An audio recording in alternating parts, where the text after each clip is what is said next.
Hello everyone, I am Dr. Rajesh and I am again with you with my new video lecture. In this video lecture we will study resultant of number of forces acting at a point. Now let me first explain you the meaning of this line. Let's say we have number of forces acting at the same point. For an example, we have this force, say, and it is denoted by P1. You mark it as a vector so as to show its direction. Say we have another force P2. Okay, we have another force, say P3. We have another force, say P4. Okay, fine. So this is somewhat straight. Okay, straight, and so on and so on. This will continue, and there are any number of forces. Then these forces will have the resultant, because we know that ultimately these forces acting at a point will have their resultant, and let us say this R is the resultant of the forces.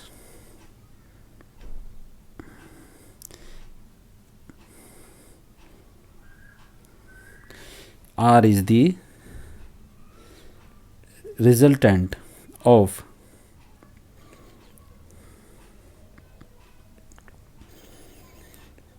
P1, P2, P3, P4 and so on.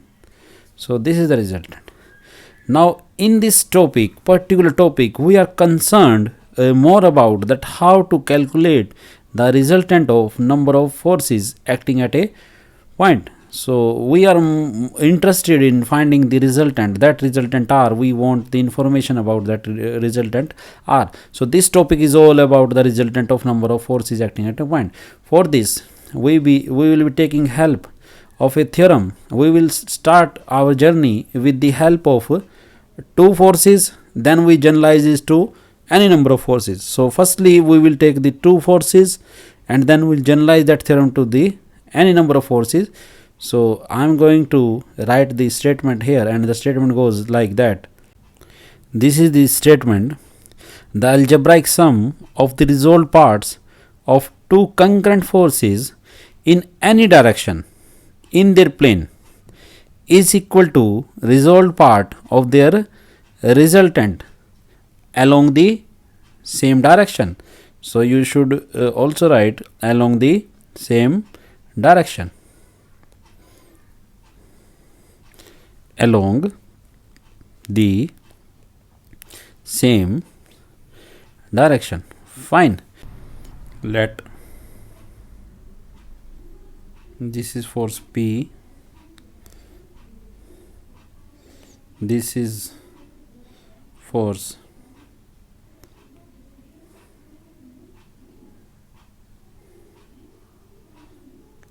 Q, and these forces are concurrent forces acting at a point, and the resultant is R. The resultant is so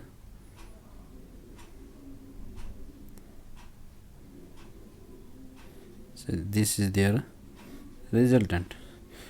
We will adjust as and when the need arises.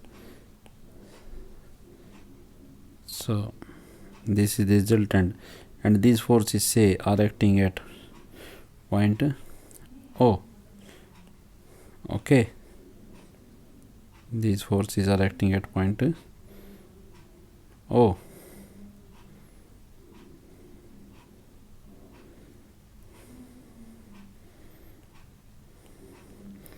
Now completing the parallelogram.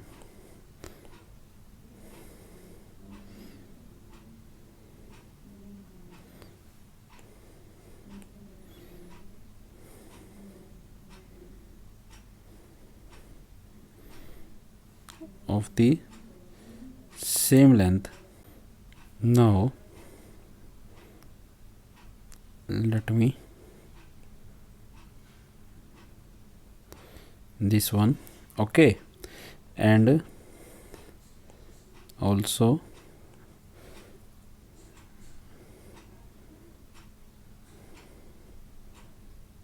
mark this one. Done. So this is the parallelogram, and let me name the points. So this is A, this is B, this is C. Now this is the figure, and let me write the forces. This is P, this is resultant R, this is the Q, okay, this is P, Q, the resultant R, okay, done. So now let me mention the direction along which we have to take the resolved part. So that direction we will take along the horizontal direction. So resolved part of the forces P, Q, R will be taken along the horizontal. That we are doing for the sake of simplicity. So let us say this is the horizontal direction, okay, and we have to determine the resolved part along the horizontal direction, and name this direction as OX, and the angle which the various forces are making with the horizontal R, say this is making an angle alpha 1, force Q is making an angle alpha 2, and resultant is making an angle, this angle is say theta, is theta, this angle, fine, is theta with the horizontal. Now let me complete the figure. We can draw the perpendicular from here, we will draw from here, we could also draw perpendicular, from here we could also draw the perpendicular. So firstly let us draw the perpendiculars from here. So this is the perpendicular drawn, okay, this is the perpendicular drawn. Similarly draw perpendicular from here also. So this is the another perpendicular, and the third perpendicular will be from here. Done. So these are the perpendicular drawn from B, A, C upon OX, okay. So this is the figure, and we should be naming these points also. Let us name this point, since this is perpendicular drawn from here B, so name this point as B1, and since this is perpendicular drawn from A, so this is named as A1, and from C it is C1, okay, and also complete this also. This is the horizontal line, and say this point is D. So we have completed the figure. Now let me once again explaining you. We have taken two forces P and Q, resolved part of two concurrent forces acting at point O. P and Q are acting at O. This is the language you will be writing in the exam. Two forces P and Q are acting at point O, and R is their resultant. R is their resultant, that is shown over here. Now since these two forces are represented by the sides of the parallelogram, so their resultant, adjacent sides of the parallelogram, their resultant will be represented by the diagonal of the parallelogram. So I am also showing you the direction. These are the various directions, okay, of the forces. So this is the resultant. So we have drawn the perpendicular from these points. Now we have to find the prove that sum of the resolved part of force P and Q along OX is equal to resolved part of R along OX. So now let me take the resolved part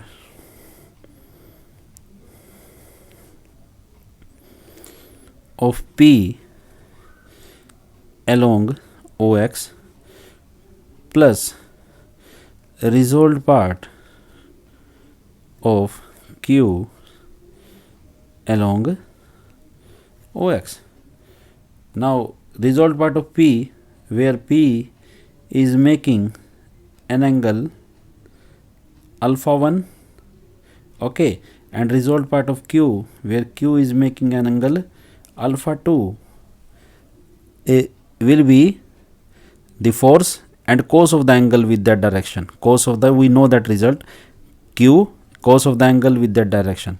So let me write, this is further equal to force and cos of the angle it is making with the horizontal direction OX, alpha 1, with the horizontal direction it is making angle alpha 1. So it will be cos alpha 1 Q cos alpha 2. Done. Now if we see in triangle OAA1, it is a right angle triangle. It is a right angle triangle. What will be cos alpha 1? Cos alpha 1 is equal to OA1 and opposite to 90 degrees hypotenuse upon OA. So it will be OA1 upon OA. So now OA1 will be as such, and OA, this OA is representing the force P in magnitude. Its length is representing force P in magnitude, because these sides of the parallelogram are representing the forces completely in magnitude as well as in direction. So the length of this side is representing nothing but the magnitude of the force P. So here instead of this I could also write P. So I am going to substitute it over here, P upon OA1 by P plus, and this we have done in triangle, in right angle triangle, done, OAA1. Similarly you see this angle is alpha 2, so we are interested, if this angle is alpha 2, so we are interested in this triangle, okay, this triangle, this angle is alpha 2. Done. Once again if I mention over here, this angle is alpha 2. So this will be cos alpha 2 is equal to, what will be the, it will be OB1, and let me mark it over here, this angle is alpha 2, because we have to show it within the right angle, so that's why I have again marked it as alpha 2, okay. So this is alpha 2, so OB1, this is right angle triangle, this angle is right angle, so this is hypotenuse, this is base, so OB1 upon hypotenuse will be nothing, OB1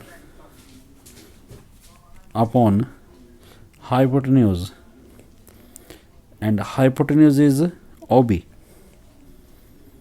So OB1 will be same, and OB is representing the force Q. So I am writing it over here, OB1 upon Q. So shall I cancel it out? Yeah, I shall be cancelling it out. So OB1. Now see, I think I am very much clear up to here. Now see over here, this is force Q, and this is being the parallel sides of the parallelogram, they also representing the force Q. So let me write that this is also Q. So if you see that if this is force Q, so if this is the perpendicular, this is also perpendicular, so this OB1 should be geometrically equal to AD. So instead of this, I could write it here as AD. So let me grab this opportunity to write it over here as OA1 will be same. Instead of OB1, I am going to write AD. Fine, because you could simply write geometrically both are equal. I have shown you this.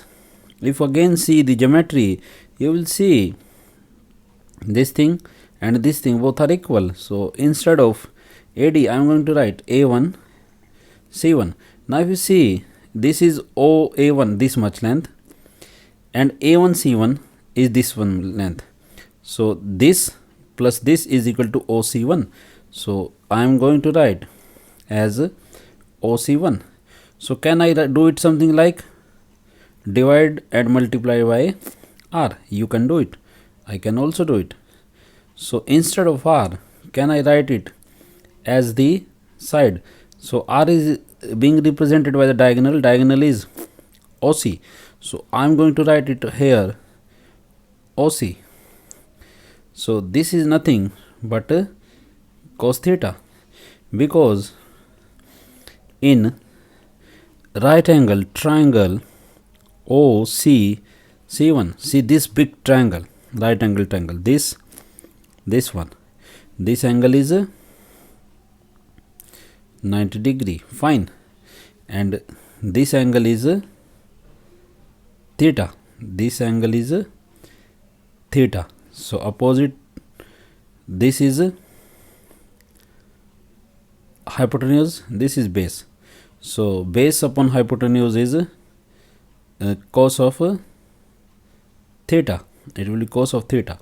R cos theta is nothing, because we know that force making an angle theta, then R of cos theta will give the resolved part of that force along that particular direction along which it was making an angle theta. So this is further equal to resolved, RP stands for resolved part, in short notation, resolved part of R along OX. So therefore we have established that resolved part of P along OX plus resolved part of Q along OX means their sum, algebraic sum of the resolved part of two concurrent forces, in any direction, and that direction is taken for the sake of simplicity as OX, is equal to a resolved part of R along the same direction, and these forces are of course acting in a plane, and this is a plane, this whole is a plane, okay, and the thing are taking in the plane. So this is the theorem, and this theorem could be asked in the examination, so you could mark this as an important theorem. So based upon this theorem, we will try to generalize the result for any number of forces, and there we will study that algebraic sum of the resolved part of any number of concurrent forces in any direction in their plane is equal to resolved part of the resultant along the same direction. Okay, done. That generalization I am leaving for you, and you will try to prove that generalization also, and for the reference you could concern your book, but I will be asking in the next Google meeting the question about the generalization. So I hope that all the students will go through that generalization, and we will discussing that generalization through the meeting. So till then you just keep studying, and that is all I had this from this lecture, and I hope you will be able to understand the lecture and understand and grab the idea of the resolved part of the concurrent forces acting at a point. So that is all I have from this lecture, and if you have liked the lecture, please like, subscribe, share and comment. This is Dr. Rajesh saying you goodbye, take care, bye bye, and see you soon.